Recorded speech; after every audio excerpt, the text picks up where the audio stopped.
My wife and I were struggling, but this time she humiliated me in front of her family, threatening divorce. "You're a failure, can't even pay the bills," she said, throwing my wallet on the table. "She deserves better." Her sister's husband laughed, eyeing my car. I didn't fight, just walked out. 4 days later, they were stressed. My voicemail had 13 messages begging me. I never thought I'd find myself here, 2 a.m., sitting in my friend's guest room, trying to make sense of everything. "My name is Ryan, I'm 34, and up until now, I thought my marriage was built on something solid. My wife, Celine, is 31. We've been together for 6 years, never rich, but never pretending to be. I drive a 2012 Honda Accord, paid off, reliable. Our home? A modest 3-bedroom in a decent neighborhood. Nothing extravagant, but it was ours. 3 months ago, everything shifted. The company I worked for downsized, leaving me unemployed. It was tough, but we weren't drowning. I had savings, unemployment benefits, and picked up side work. Celine took extra shifts to help. I spent my days sending out applications, refining a business plan. I thought we were in this together. Last night proved otherwise. It was her sister Mariah's monthly family dinner, an event that always felt more like a status competition. Mariah's husband, Brandon, was the worst of them, always eager to flaunt his latest purchase. This time, it was a 2024 BMW X7, and he made sure everyone noticed as we pulled up in my Honda. From the moment we arrived, something felt off. Celine barely looked at me, her eyes glued to her phone. Brandon smirked more than usual, slipping in snide remarks about real men providing for their families.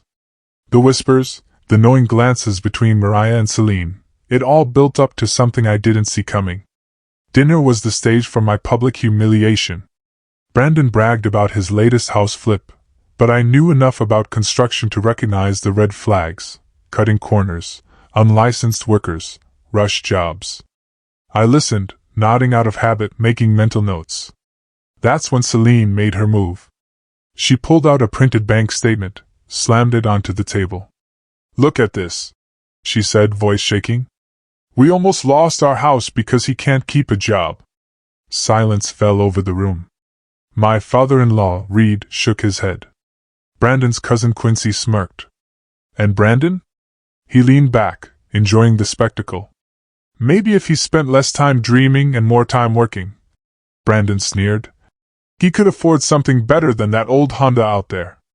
Celine deserves better than some wannabe entrepreneur who can't even make a house payment." Then came the final blow. Celine tossed my wallet onto the table. "Found this in my car earlier. $200. While I'm killing myself at work, he's hiding money." I exhaled slowly, standing, surveying the faces around me, the contempt, the mockery, the satisfaction. Brandon's smugness. Mariah's performative concern. Reed's disappointment. "The money's for a business license," I said calmly. "And the mortgage? It's been handled. Check your email." Without another word, I walked out, got into my Honda, and drove to Quincy's place. He owns an auto repair shop, the same one that services half the luxury cars in town, including Brandon's prized BMW. I turned my phone off after the first few calls. By morning, I had 13 voicemails. Celine, panicking about the joint account. Brandon, suddenly interested in my business plan. Mariah, playing peacemaker. But sitting in that guest room, I saw it all clearly for the first time. The missed mortgage payment wasn't the real problem. It was just an excuse.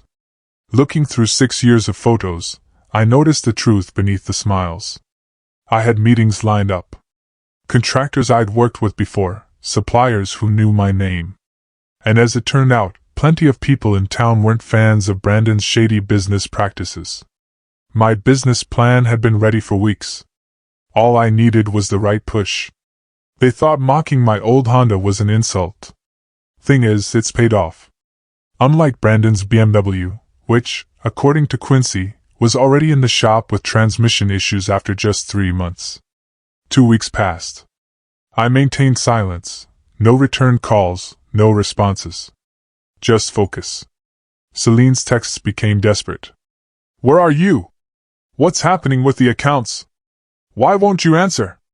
Meanwhile, Quincy had some interesting news. Funny thing about Brandon's BMW, he said, handing me a beer. 3 months old, already breaking down. And he can't even afford the repairs. I had spent my so-called unproductive months learning business management, financial planning, legal codes. I wasn't just dreaming.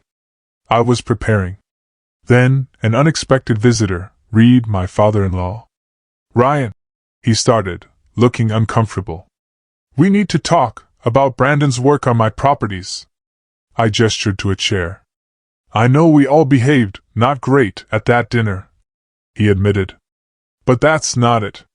I started checking Brandon's work and I slid a folder across the table. Documents, photos, inspector reports.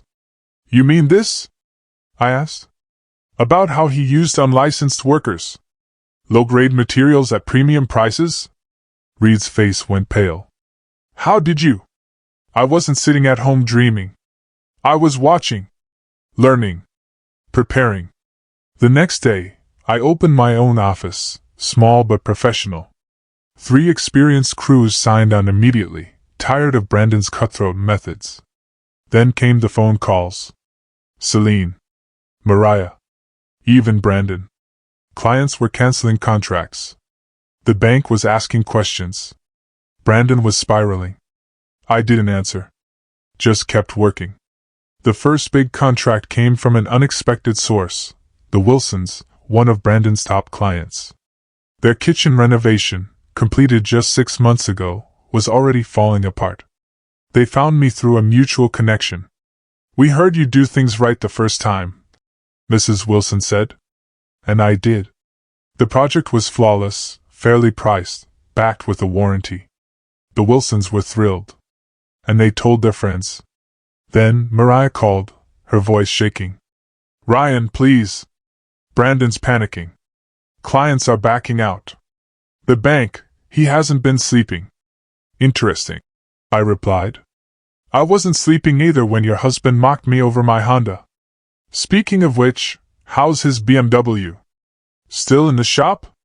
Celine's final message came through. And I didn't bother reading it.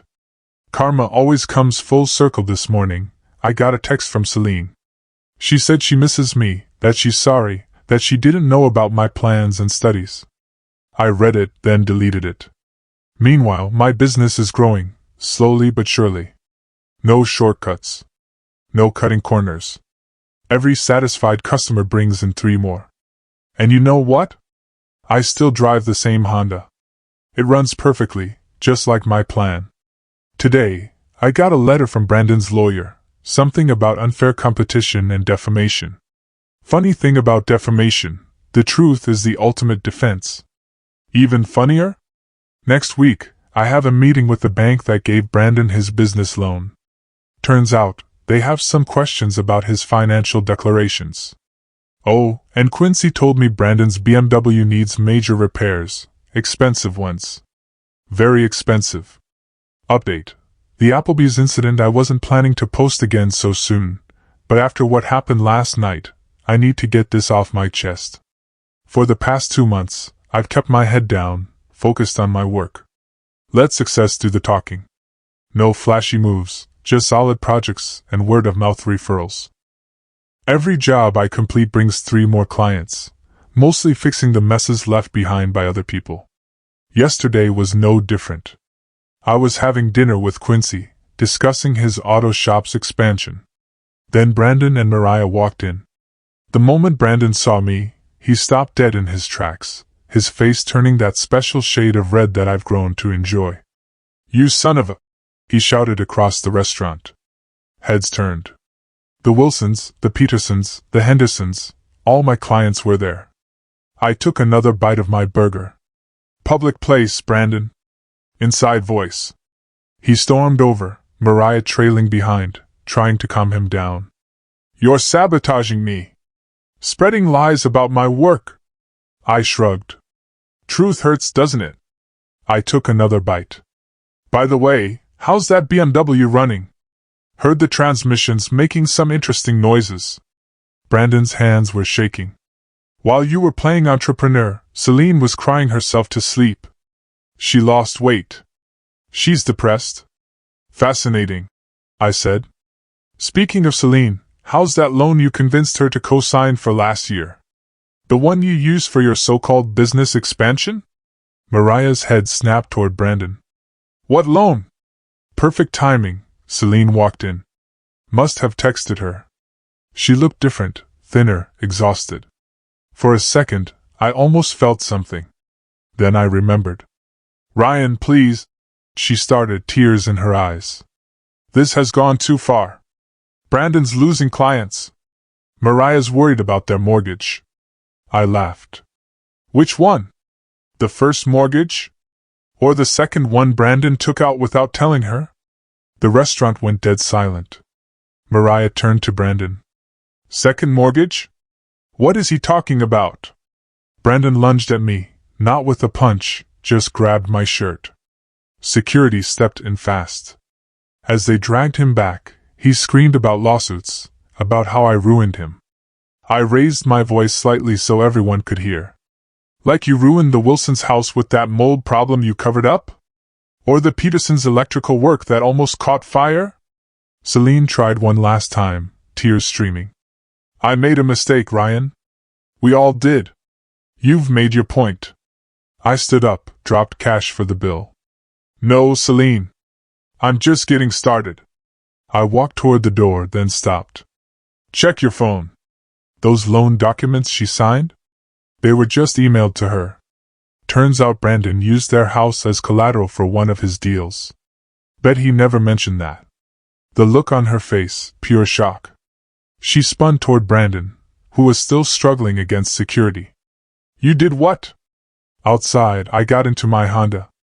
Through the window, I saw the chaos unfold, Mariah screaming at Brandon about the second mortgage, Celine having what looked like a panic attack, Brandon trying to explain himself to both women at once. My phone started blowing up. Reed demanding answers about the loan. Mariah's mom asking if I had proof of Brandon's shady deals. Celine's texts growing increasingly desperate. This morning, I drove past Brandon's house. For sale sign in the yard. His BMW? Gone. Probably still at Quincy's shop, waiting on repairs Brandon can't afford. Funny thing about success, it exposes everyone's lies. Brandon's perfect life was built on debt and deception. Celine chose his side. Now, they all get to live with their choices. Meanwhile, I have a meeting with the Hendersons today. Their deck, built by Brandon, is starting to collapse after just 6 months. Should be an interesting conversation. Final update. The last chapter didn't expect to be making another update, but after what happened at Reed's house last night, I have to share this. Remember Brandon's BMW? The one he couldn't afford to fix? It's mine now. Bought it at auction for a fraction of what he owed. Not because I needed it. I still drive my Honda. Just wanted him to see it parked outside my office, fully restored, every single day. Quincy did an amazing job on the repairs. But let me back up. Last month, Brandon and Mariah lost their house. Not because of me. Their own lies caught up with them. 3 mortgages, maxed out credit cards, loans using other people's collateral. A classic house of cards. Now they're living in a 2-bedroom apartment. The irony? It's right across from where I first started. Mariah still isn't speaking to Brandon, not since she found out he used her inheritance as collateral for a business loan. Then yesterday, Reed called a family meeting. I almost didn't go. I'm glad I did. I pulled up in my Honda. The BMW is for display only. Brandon's face when he saw me? Priceless. No designer clothes now. No smirk. Just a man who lost everything. What's he doing here? Brandon snapped. Reed's voice cut through the room. Sit down, Brandon. We're here to talk about what you did. Turns out, Reed had hired an accountant to review all of Brandon's work on the family's properties. The numbers didn't add up. Materials that were paid for but never installed, unlicensed workers, safety corners cut to save money. Celine was there too, looking even thinner than before. Our eyes met. She started to say something, but I turned away. Some bridges just stayed burned. I trusted you, Reed shouted. Put my reputation on the line for you, and this is how you repay us? By scamming your own family? Brandon stammered. The market was tough. I had to cut some corners. I couldn't help but chuckle. Like the unlicensed electrical work at the Wilsons? Or the mold you painted over at the Hendersons? Brandon lunged at me. Reed and his son had to hold him back. You stole everything from me, he screamed. I shook my head. No, Brandon. You did that all on your own. As I walked out, I glanced at my reflection in the BMW's window. Not out of vanity, just a reminder. Success isn't about revenge. It's about proving them wrong, without saying a single word. I leaned back, arms crossed, watching Brandon struggle to save face. My business. My reputation. His BMW. I smiled. How's the bus working out for you? That's when Celine lost it. Stop it! Both of you, just stop! She was crying now, mascara running, voice shaking. This isn't what family does. I laughed. Family? You mean like when you all sat around this very table and laughed at the failure who couldn't make his mortgage payment? The payment that was actually made, by the way. You just never bothered to check before putting on your little show. Brandon broke free from Reed's grip, getting right in my face. You think you're better than me? With your perfect little business and your... I pulled out my phone, turned the screen toward him. Speaking of business, remember that contract you signed last week? The desperate one? The one you thought would save your company? I turned to Mariah. He used your parents' house as collateral. Forged your dad's signature. The room exploded. Mariah shrieked at Brandon. Reed was already calling his lawyer. Brandon was sputtering, trying to explain, but no one was listening. Celine had collapsed into a chair, hands in her hair, muttering to herself. I walked to the door, then stopped. Oh, almost forgot. Brandon looked up, eyes burning with rage and desperation. Remember how you always made fun of my Honda? Called it a poor man's car? Well, I reached into my pocket, pulled out the BMW keys, and tossed them to him. It's fixed now. Quincy did great work. I'm selling it next week, to the Wilson's son. You remember them, right? The family whose house you nearly burned down with that cheap wiring? As I stepped outside, I heard glass shattering. Brandon screaming about lawsuits. Mariah yelling about divorce. Reed threatening to press charges for forgery. This morning, my phone's been blowing up. Celine sent a long text about how I've changed, how I'm not the man she married. She's right. I'm not the man who would sit quietly while being humiliated. Brandon's been calling from different numbers, left a voicemail begging for a job, any position, even entry level. Deleted. Didn't even bother listening to the end. Their so-called perfect family? Shattered.